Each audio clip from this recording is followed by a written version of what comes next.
Good afternoon, everybody. How you doing today? Welcome to the latest edition of Drew Media Live. Nice to have you with us on this Wednesday, the 23rd day of May, the year 2018. And of course, it's yours truly, Andrew L. Perry.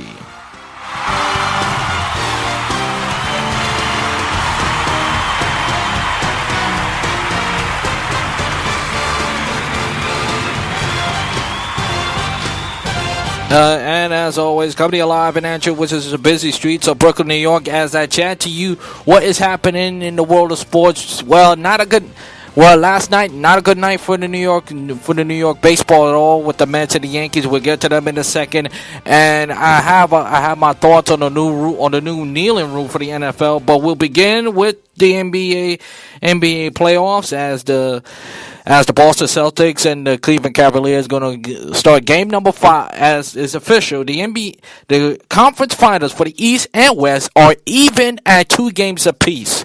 And while we start right there as the Western Conference Finals, and it really was for the first time in this series a real close game. As game 1 was a blowout, game 2 was a blowout, game 3 was a blowout, and now game 4 we finally got a high contesting game, which both teams who are the 2 best shooting teams in the NBA, which is the Rockets and and in game 3 the Rockets lost the game because they turned the ball over and they wasn't playing defense. Well, pretty much you could say the same thing for the Warriors. They play un-Warrior basketball, which they isolated on Kevin Durant way too much. Let him not get to the shot, take careless shot. Not every shot they could make. Okay, not every shot they was gonna make. All right, they wasn't, and give the Rockets credit. And I think Kenny Smith summoned it best. This was a gut-wrenching win for the Rockets. A gut-checking win. Let me correct myself. It was a gut-wrenching win because if they would have lose this game, this series is over. This series would have been over. Okay, the Rockets would have not come back from 3-1 deficit. Now they go back to Houston, and this crowd in the Toyota Center is going to be rocketing Houston. So expect that on Thursday night. Thursday night is going to be electric. Now back to game 4. Kevin Durant was 9 for 26, an un-KD like. He wasn't making a lot of shots, despite the fact he was making a lot of tough shots. So Steph Curry. Steph Curry first things first. Let's start with the first quarter. The Warriors jumped right out of the gate for a 12-0 lead, and the biggest lead they probably had was, I believe, 15, I believe, if I'm not mistaken, because the game wasn't as 20. It was either 5 or 10 points for the Rockets, and the Rockets took over the game in the second quarter, and the Warriors got hot. The Warriors won. The Warriors take the lead in the second half. It was an up and down game to me. It was an up and down game. It was Warriors. The Warriors took a lead for a while, and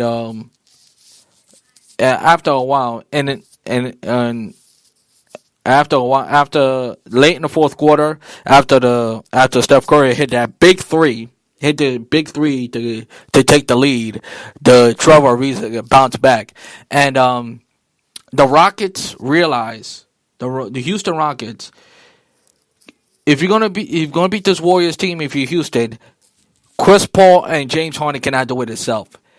The Eric Gordon, Trevor Ariza, those guys needed to step up, and Clint Capela need to be the shot blocker that he has been all season long. And the result, the Rockets even the series. Now, the final play in the game, I don't know what the heck they was. I have no idea what they were doing. But that play wasn't going nowhere. But I think Steve Kerr should at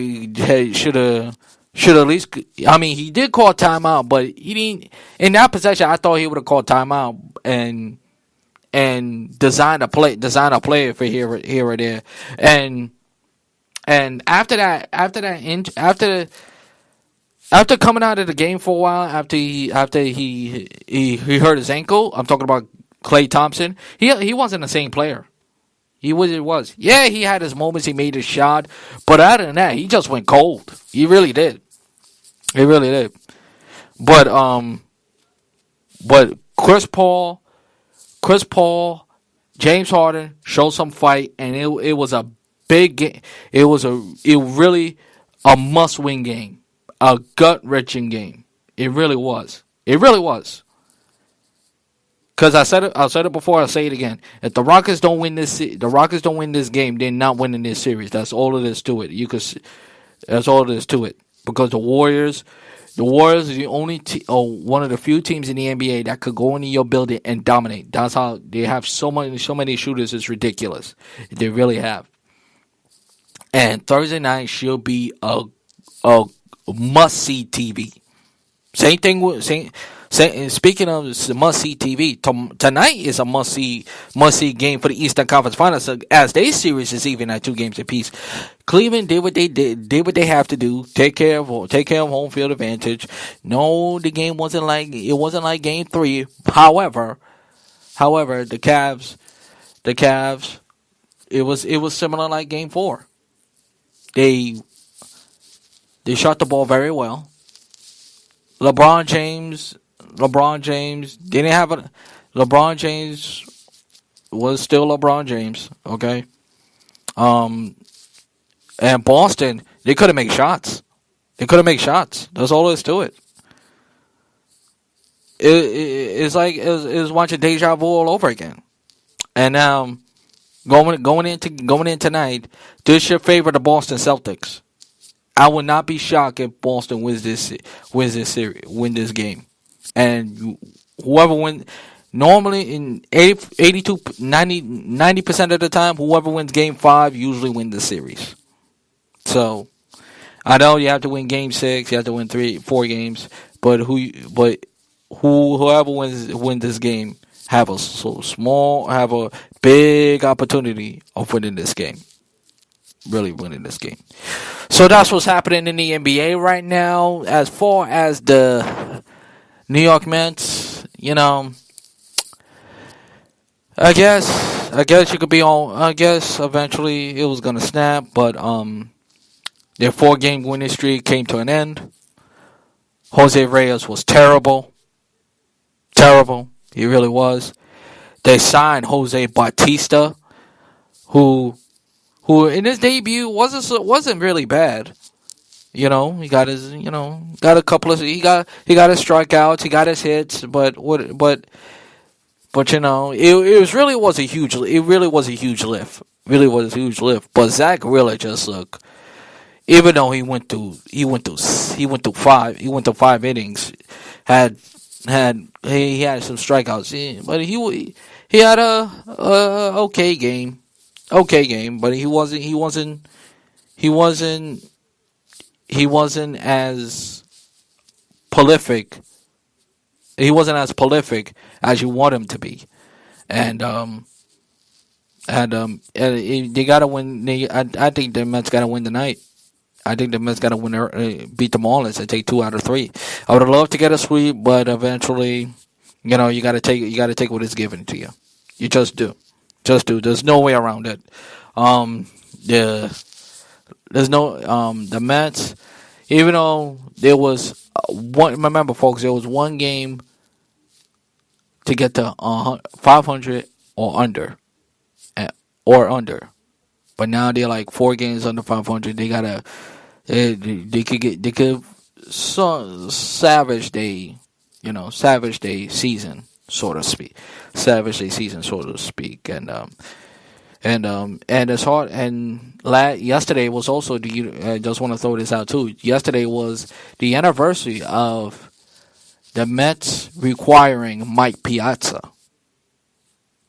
and it was I was in junior high school when that day happened, and I didn't. And Mike and the Mad Dog was it just. I remember when Mike was a Met. One of my best Piazza moments, of course, outside of the 9/11 home run, but when really, really mostly in the postseason against Atlanta, it really was.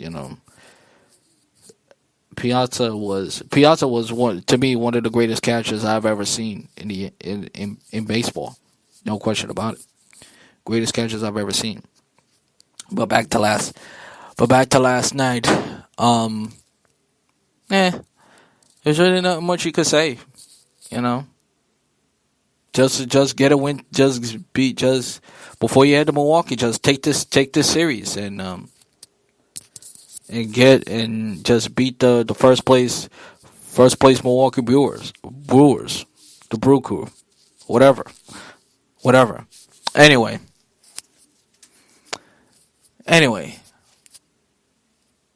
as far as the Yankees, I mean, what is this? The first loss since Friday against the Kansas City Royals. I mean, Aaron Judge is not going to defend his home run title. Who cares? Who cares? Really? And the kid got roughed up by Texas. Cole Hamels looked like to auditioning for the New York Yankees in July. That's what it seems like to me. That's what Cole Hamels did yesterday. And what's funny? I want to ask, what happened to Cole Hamels? Remember when he was in Philadelphia and he was the ace. He was the most dominant I want to say most dominant force, but was considered one of the great pitchers in Major League, especially when he played with the Phillies. Now, if I could recall correctly, Cole Hamels was one of the most dominant pitchers in the Major Leagues when he was with the Philadelphia Phillies. Now, he fall off. I mean, I don't know how old he is. I don't know how, but the Texas Rangers, as we all know, not going anywhere. And let's not forget the Texas Rangers missed the playoffs, missed the wild card, I should say, by a hair, if I'm not mistaken. But to see Cole Hamels not be one of the most elite pitchers anymore is, it's really. It just shows you. It just shows you how old you're getting. I guess. I guess how old you're getting. But anywho, the Yankees gonna continue their three games before they head home for the holidays, so to speak, as they continue their road against the Texas Rangers, and hopefully to get their 9th straight series win. And the Yankees bats got cold, and Goober Torres is still getting on fire like a goober. Torres is there. John Starling. What can you say? He's damn good. Damn good. All right. But on a serious note, folks, about the NFL kneeling situation, they found a solution, and you won't believe it.